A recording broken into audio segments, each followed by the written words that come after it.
Fala aí, povo abençoado de Jesus Cristo, tudo bem com você? Eu espero que sim. Estou aqui hoje trazendo mais um vídeo da série de vídeo Aconteceu Comigo, onde hoje vou contar a história do dia que tomaram o violão de mim de cima do altar com a igreja cheia. E é isso aí, hoje é engraçado de contar, mas no dia não foi tão engraçado assim. Mas antes, não esqueça de se inscrever no canal, ativar as notificações, deixar o seu like aí, isso é muito importante para que o canal continue crescendo aí. Aos poucos a gente está chegando lá nos 1000 inscritos e eu conto com você. É isso aí, então vamos lá. Bem, antes de eu contar a história, como foi que aconteceu de tomarem o violão de mim de cima do altar com a igreja cheia, quero frisar algumas coisas que aconteceram antes, até eu chegar no ponto de já tocar na igreja, né? Começar a tocar na igreja. Como eu falei no vídeo anterior, né? A gente teve a primeira bandazinha, tal, a banda Café com Sal lá, e nessa época eu tinha me afastado um pouco da igreja, tinha me afastado um pouco dos caminhos do Senhor, mesmo ainda na adolescência lá, eu me afastei.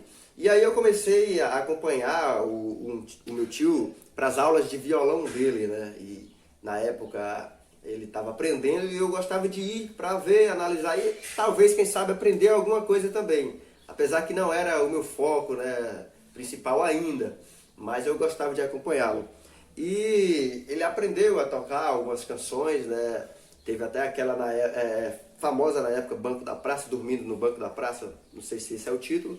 E era uma das canções que ele costumava tocar bastante. Eu pedi ele para me ensinar, eu não me lembro se eu aprendi. Eu sei que eu sabia fazer uns 3, 4 acordes naquele tempo.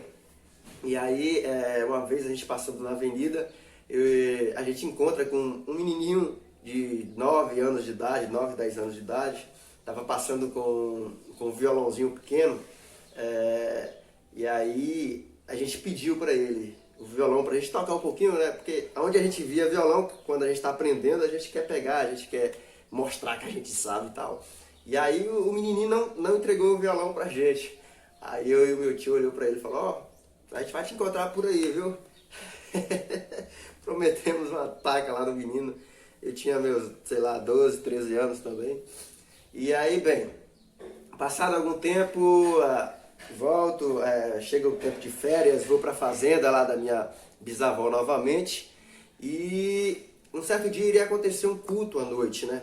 Um culto lá à noite, e quem iria estar presente? Justo aquele menininho de 10 anos de idade que tocava.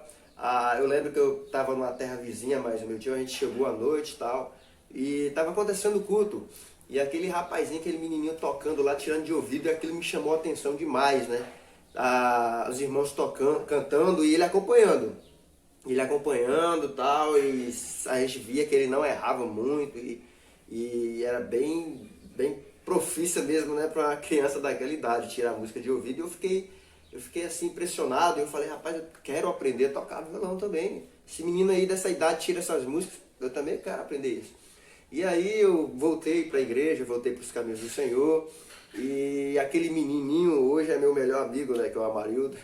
E aí então eu comecei, né, a ir para o templo, e todo final de culto eu lembro que ele deixava o violãozinho, um violão pequeno, acho que era tonante, ele tem até hoje.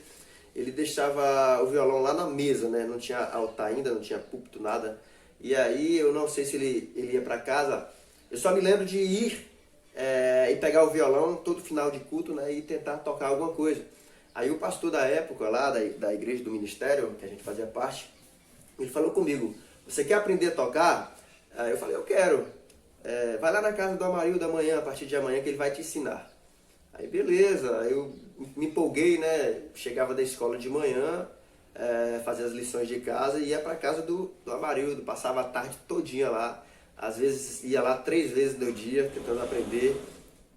E aí o tempo foi passando, né? 1 mês, 2 meses, 3 meses, eu fui aprendendo, aprimorando. Eu ia para a igreja, mas ele ficava sentado lá na frente dele, ele tocando, eu olhando para onde ele ia e prestando atenção nos corinhos, que até era engraçado assim. Eu não conhecia muitos corinhos da igreja, né? A liturgia do culto era 30 minutos de oração e 30 minutos cantando corinho e dando oportunidade para os irmãos cantarem, né? E a gente ia lá e tal. Eu lembro que a palheta, nossa palheta, era uma pazinha de sorvete de madeira. A gente quebrava e tocava com aquilo para você ver o nível de informação que a gente tinha, né, na época. Não tinha esse negócio de internet ainda 100%, enfim. E aí eu lembro que a maioria dos cultos a corda Mi, a Mizinha quebrava, e aí o pai dele tinha que comprar todas as vezes. A gente tacava a mão com força mesmo, principalmente eu que estava aprendendo. E na maioria das vezes, algumas vezes ele me entregava o violão para tocar, e eu ficava tocando lá e tinha uns corinhos engraçados assim na época, porque eu não conhecia direito.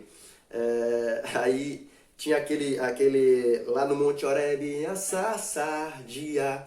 E eu ficava tocando e prestando atenção. Nossa, assar sardinha.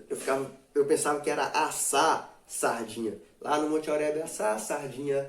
E eu ficava tocando e imaginando, meu Deus, por que Moisés subia num monte para assar sardinha, se ele não podia assar essa sardinha lá onde ele estava? Para que ele tinha que subir no monte para assar uma sardinha? E aí na cabeça logo me vinha, né, a lata de sardinha fechada, aquele peixe mole lá, como é que dava para assar, e tocando e pensando, né, nessas coisas, errando os acordes e tal. Tinha outro corinho engraçado também, que era pisa no tapete de fogo, que ficava repetindo, né, pisa no tapete de fogo, pisa, pisa, pisa, pisa, pisa, pisa, pisa, pisa, e ia embora.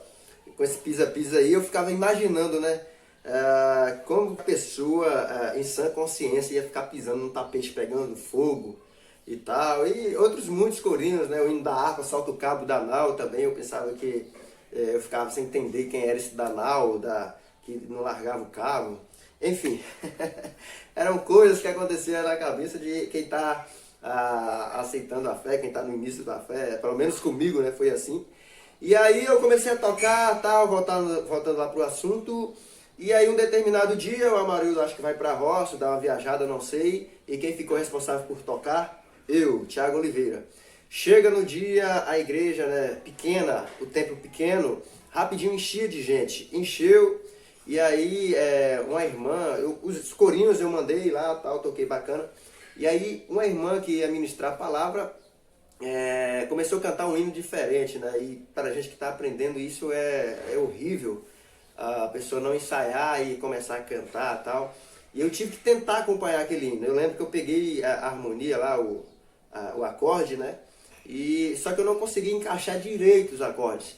E aí, com 30 segundos de canção, de hino lá, a irmã parou e no microfone, e ela, não é assim que toca, tá errado, falou no microfone, e foi lá e tomou o violão de mim de cima, lá no altar. Eu sabia nem onde meter minha cara, colocar minha cara. E aí, ela fez lá uns barulhos e entregou pra mim, assim, ó, entregou de volta. Eu fiquei, meu Deus, aquilo foi um murro no estômago, sei lá, um soco no estômago, e eu fiquei desanimado.